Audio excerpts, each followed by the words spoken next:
Africans, ndugu zangu, means my family in Swahili.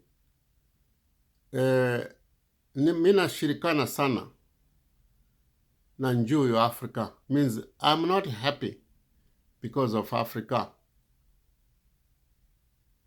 Sijue hapa Africa inaenda wapi? Bantu wawa maafrika tunaenda wapi?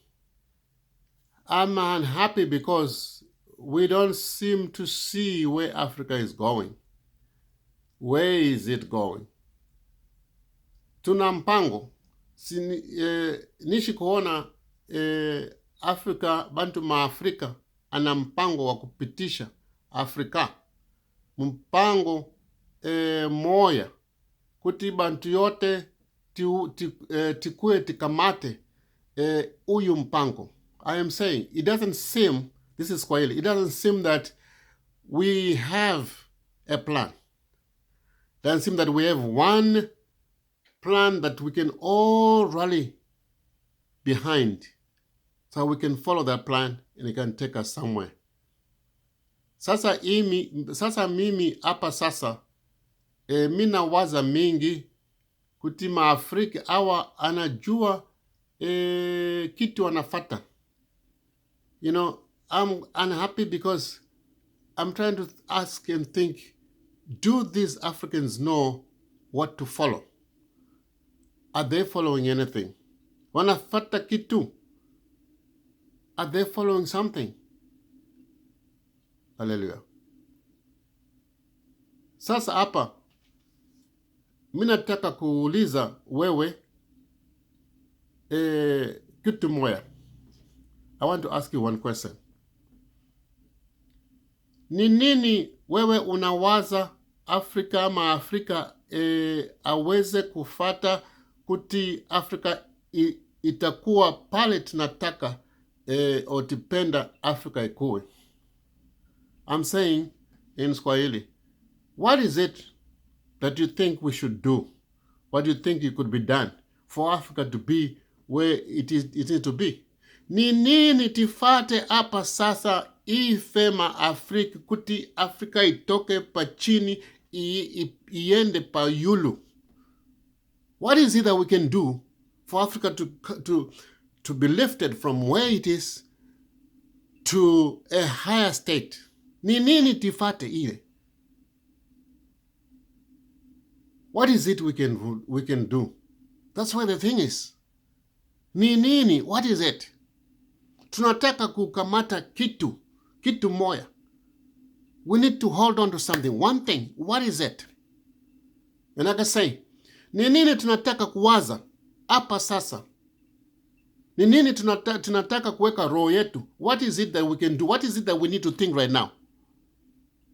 What is that we need to put our heart in? Minataka mujue kuti hii mambo ni revolution. I want you to understand that this thing is a revolution.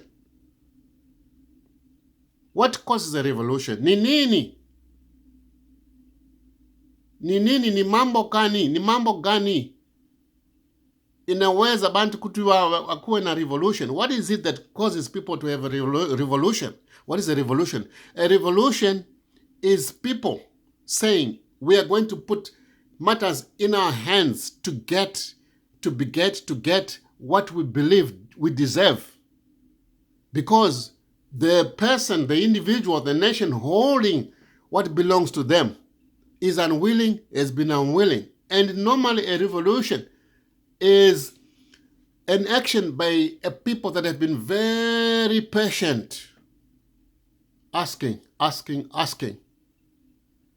There's a very interesting video by a young man.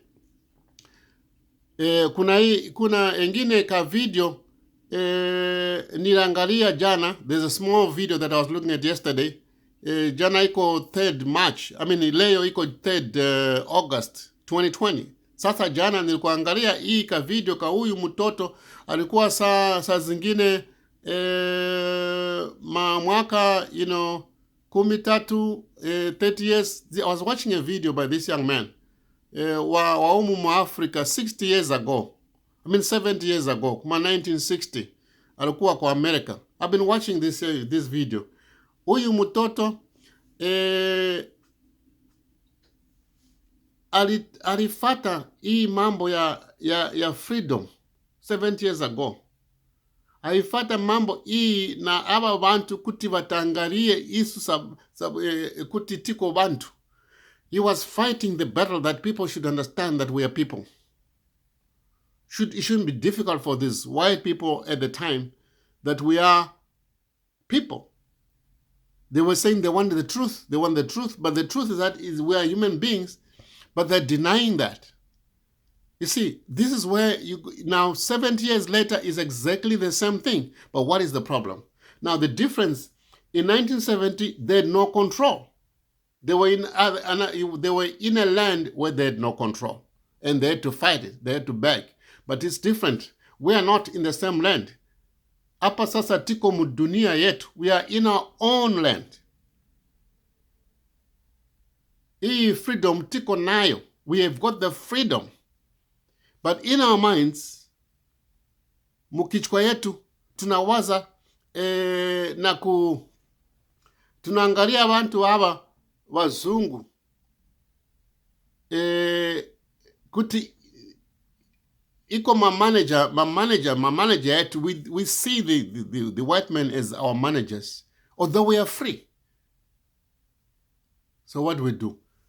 We need to realize that this is a revolution. And in these late days, in the late days started with Nkrumah, Lumumba, Sankara, Kenyatta, Nyerere, Mugabe's, Nkomo's, Mandela's. The job description is the same. Get Africans to become Africans. Get Africans to be human beings. Get Africans to do their own things. Get Africans to run stuff in Africa. And get people to realize that Africans for Africans is still the same fight. 1960, 1950, 1950, 1970, 1979, it's still the same fight. Today, it's still the same fight. Things change. Strategies change. We are in the same fight. But unless we realize that it's a revolution means that you are now above every system that exists that's in your way. You don't respect it, you don't honor it, and therefore you're saying, look, I can do this thing by myself. The Chinese called the economic modernization a revolution. Even today, they call it a revolution. Revolution is not a revolt. A revolt happens when you want to create a revolution for yourself. In other words, you want to create a better, greater state of your things, and somebody is impeding you, then you go into a revolt. It seems the natural state of things. That's what the human being, if you push a human, push, they will fight back. It's a natural thing. And so if you go into my book, The Riot Act, it's got a whole chapter about revolts and revolution that to a certain extent, God put them in there for a reason. So we need to understand that this is a revolution. So this revolution,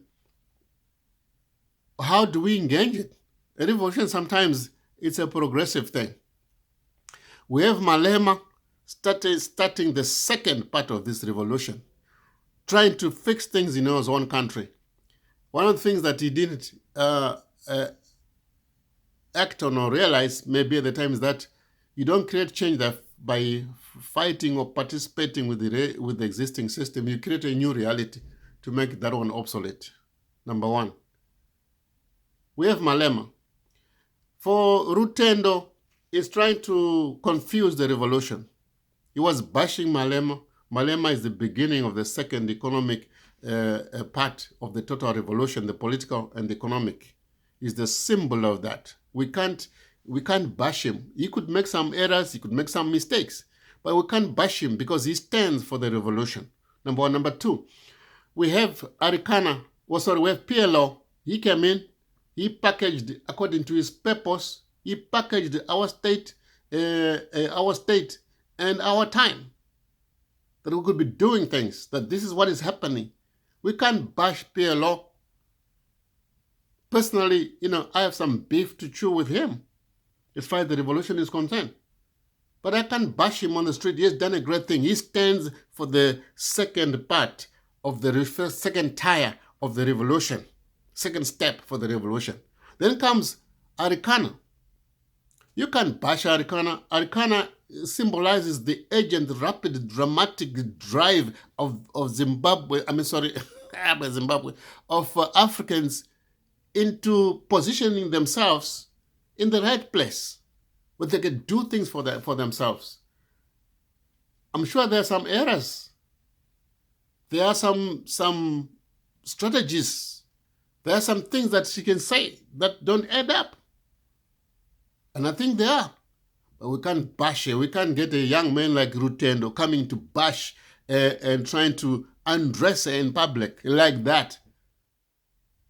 He's trying to just make traction by himself, but he's the most dangerous person we have in Africa now today, because he wants to throw away the revolution. Then we end up with what? With Rutendo. What is he holding? What has he done? He wants us to understand, right? To understand what? What is he doing? Does he have a plan for Africa? Does he have a solution? One solution. What? He talks about Zimbabwe and whitewashes the damage that the existing leadership has done. He whitewashes it. The destitution in our country is a result of the leadership, not America.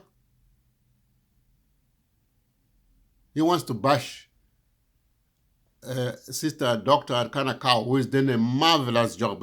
She's doing a marvelous job